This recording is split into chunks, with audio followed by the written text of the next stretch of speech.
பேசணும்னு அவசியம் இல்லை, இல்லை உன் பக்கம் பேசணும்னு அவசியம் இல்லைன்னு அவளை அவாய்ட் பண்ணுறது இருக்குல்ல. அது ஏன்டா எல்லாருமே பண்ணுறீங்க? ஒன்று பேசுனா நியாயம் பேசுங்க, இல்லைன்னா சம்மந்தமே படாதீங்க அதில். அது இன்னும் அப்படி அப்பட்டமா ஒரு பொண்ணை இக்னோர் பண்ணி அவாய்ட் பண்ணி அசிங்கப்படுத்தி கேம் ஆடுறீங்கன்னு புரியல.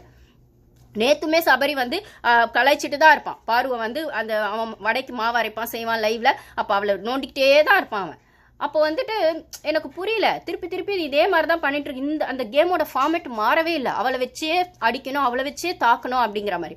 இப்போ ஒண்ணுமே இல்லை. இப்போ வந்து இந்த விஷயம் ஆச்சா, அரோரா அமித் கமருதீன் பாருதிதாச்சா, ஒண்ணுமே இல்லை. இப்போ ரெஸ்ட் ரூம் போயிட்டு அந்த ரெட் கார்பெட் போறோம். இப்போ ஒரு இடத்துல வந்து ரெட் கார்பெட்டுக்கு போனோம் போது சாண்ட்ரா கோச்சிக்கிட்டாங்கன்னும் போது கிச்சன்ல இருந்து அந்த ரெட் கார்பெட்டை வச்சு சாண்ட்ரா அப்படி கூட்டு போவாங்க. ஆனா அது பாருக்கு கிடைக்கவே கூடாது. அது ஒரு டாஸ்க்ல கூட அந்த ரெட் கார்பெட்டை நாங்க அவளுக்கு கொடுக்க மாட்டோங்கிறதுக்கு அவ அந்த பாத்ரூம் கிட்ட போய் அதை யூஸ் பண்ணணும் ரெஸ்ட் ரூம்னு சொன்னா அவங்க ரெட் கார்பெட் போட்டு தான் அவங்களை யூஸ் பண்ண வைக்கணும்.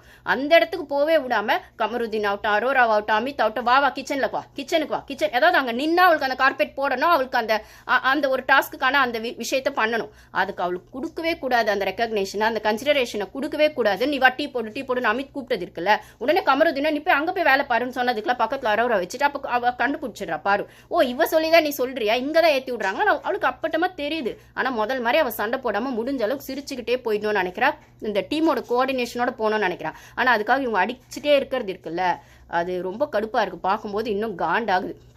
ஒன்னாச்சா இது ஒன்னாச்சு. இப்போ ஒண்ணுமே இல்லை, திருப்பி ரெஸ்ட் ரூம்ல போயிட்டு இவ ஏதோ ஒன்று கேட்க போகும்போது கீழே தண்ணி சரியா தொடக்கல, அந்த வெட்டா இருக்கு அந்த ஃப்ளோருக்கு சொல்லும் போது இவ சொல்றா ஏன் கிளீன் இது சரியாவே நீங்க வந்து தொடக்கவே இல்லை, ஃபுல்லா கீழே தண்ணியா இருக்கு, அப்ப சரியாவே நீங்க கிளீன் பண்ணி என் ட்ரெஸ் எல்லாம் பாருங்க ஃபுல்லா ஈரம் ஆயிடுச்சு, தண்ணி ஆயிடுச்சு அப்படின்னும் போது பாழா போயிடுச்சு என் ட்ரெஸ்ன்னு உடனே எஃப்சி கிண்டல் பண்றா. பாழாயிடுச்சா, தண்ணி தானே ஆச்சு அப்படின்னு. அந்த பாழாயிடுச்சுன்றது இவருக்கு அந்த தமிழ் அப்படியே காமெடி பண்றாராமா. அவ சொல்றா சரி தண்ணி தான் ஆயிடுச்சுன்னா நீயும் போ அப்படின்ட்டு அந்த லூஸ் மோஷன் ஆகுறது தனியா போகிறதுன்ற இடத்துல அவளை திருப்பி சொல்றாங்க. அப்போ உடனே அவன் சபரி சொல்றான் தனியா போதா மோஷன் போதா லூஸ் மோஷன் போதா கேள்றா அப்படின்னும் போது அப்போ அவ பாரு சொல்றான் இது தேவையில்லாத பேச்சு, எனக்கு ட்ரெஸ் ஈரமாயிடுச்சு, நீங்க சரியா மாப் பண்ணல, சரியா தொடக்கல, வெட்டா இருக்கு ஃப்ளோரு அப்படின்னும் போது நான் சொல்ல வந்தேன் இது தேவையில்லாத பேச்சுன்னா உடனே அவன் சபரி சொல்லிடான் நான் யதார்த்தமா தான் சொன்னேன், இதெல்லாம் உனக்கு தப்பா நான் காமெடியா தான் சொன்னேன் அப்படின்னா.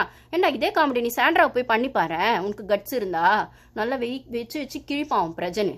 இதே இது நீ ரம்யாவை பண்ணிருவியா, கெமியை பண்ணிருவியா, அப்படியே எகிரிட்டு வருவா அவ ரம்யாலாம். பலார் அண்ணன்னு பார்க்க மாட்டான், நொன்னனும் பார்க்க மாட்டா, பலார்னு ஒன்று வைப்பா. அவகிட்டலாம் வாய் கொடுக்க மாட்டீங்கல்ல, சாண்ட்ரா கிட்ட கொடுத்தா பிரஜன் எகிரிட்டு வருவான்ல, இவன் மட்டும் என்னடா உங்களுக்கு? ஒரு பொண்ணு கிட்ட கேம் ஆடிதான் உங்க வீரத்தை காட்டணுமா, ஒரு பொண்ணை மார்க் பண்ணிதான் உங்க வீரத்தை காட்டணுமா? விக்கல்ஸ்ல ஆரம்பிச்சு எஃப்ஜேல ஆரம்பிச்சு சபரியில ஆரம்பிச்சு, அவன் எஃப்ஜே ரொம்ப நொன்ன மாதிரி நேற்று பேசினானே கேப்டன்சி அப்படி நியாயமா இருக்கணும் செய்யணும்னு. இப்ப அந்த லூஸ் மோஷன் தண்ணி ஆரம்பிச்சது சபரினா கூட சேர்த்து பேசினது இவன் தான். அவ அப்பயே அங்க கட் பண்றா, எனக்கு பிடிக்கல, இது ஏன் ஓவரா பேசுறீங்க இப்படின்னா